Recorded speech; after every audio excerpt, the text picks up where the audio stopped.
Many people call Dark Souls 3 the best Souls game, and while I disagree, I have to acknowledge that it does do a lot of things right. However, a lot of players agree that Dark Souls 3 has the weakest areas out of the trilogy, both in level design and actual visual design. And while most people just want to get to the awesome boss fights at the end of each area, what if you didn't want to do that? What if you thought to yourself that maybe it's time to throw in the towel with this whole Ashen One thing, and just wanted a place to settle down? Well, that's what this is all about. The top 5 best places to live in Dark Souls. 3. Just like in my last 2 videos about living in Dark Souls, there are going to be some rules for this list. They're pretty much the same, but I'll go over them again in case you haven't seen them. Number 1. No Firelink Shrine, and by extension, no Mirror Firelink Shrine. This is just objectively the best place to live, so it'd be too easy. And Mirror Firelink is, well, Mirror Firelink. Number 2, we don't need to worry about getting adequate nutrition or hydration.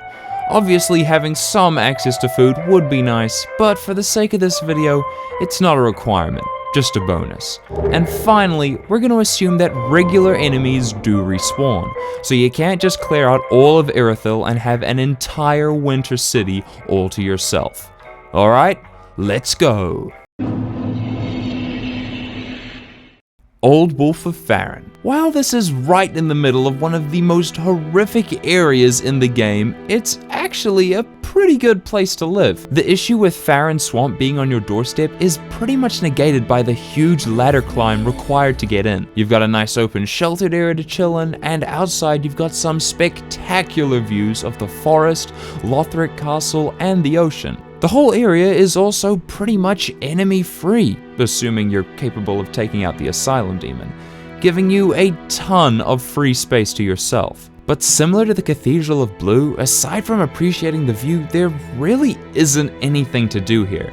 You've got no one to talk to, there's nothing really interesting going on, and the only place to go is Farron Wood.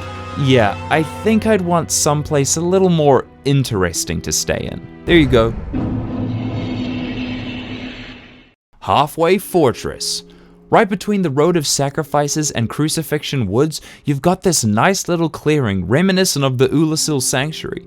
Despite being between 2 enemy-dense areas, the place is really peaceful and quite tranquil, with the only main problem being its lack of shelter.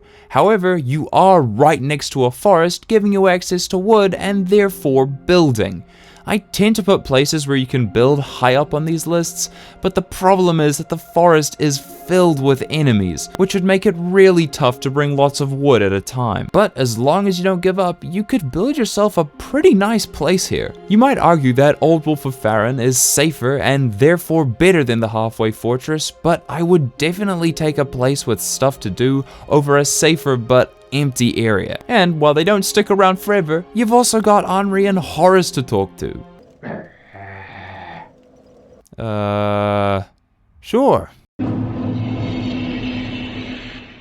Profaned Capital. For people who just want a chill spot with a decent amount of things to do, this is the place. The tower with the bonfire inside is completely enemy-free, protected from the elements, and has a decent amount of furniture. You've got plenty of books to read, these barrels are probably filled with wine, and if you could make it past the gargoyle, you can hang out in Yorm's arena and revel in your newfound wealth. You could keep everything where it is at the top of the tower, or you could find a way to bring it down to the ground level if you wanted your area to have a little more space. This really is a nice place to stay if you don't mind being completely isolated. But the fact that there's barely any vegetation, no one to talk to, and not really any place to go outside of your tower without running into enemies bumps it down a few places, especially when you take into account the next 2 areas. Ariandel Chapel. In my video about Dark Souls 1, I didn't include the Pain Award of Ariamis for a couple of reasons. Mainly because of the cold with barely any sheltered places, as well as the enemies being everywhere. But Ariandel Chapel takes everything that makes the Painted World bad and just makes it better.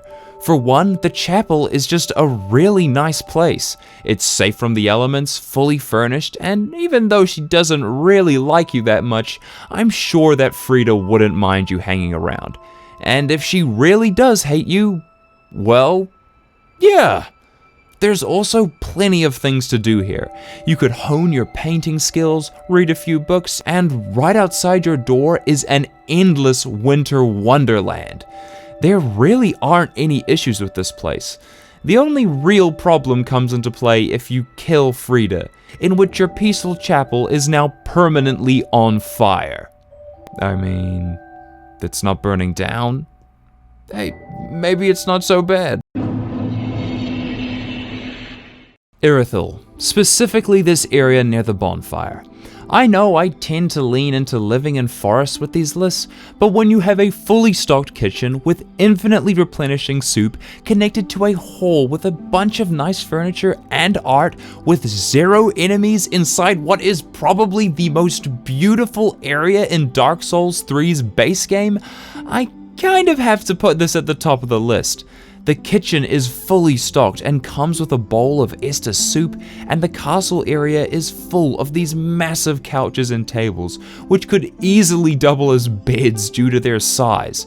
You could spend your days becoming the greatest chef in Lothric, or you could become a swimming champion, and maybe you could find out what's inside all these houses. And you cannot forget about the MVP Sigurd, making this the best place to live in Dark Souls 3.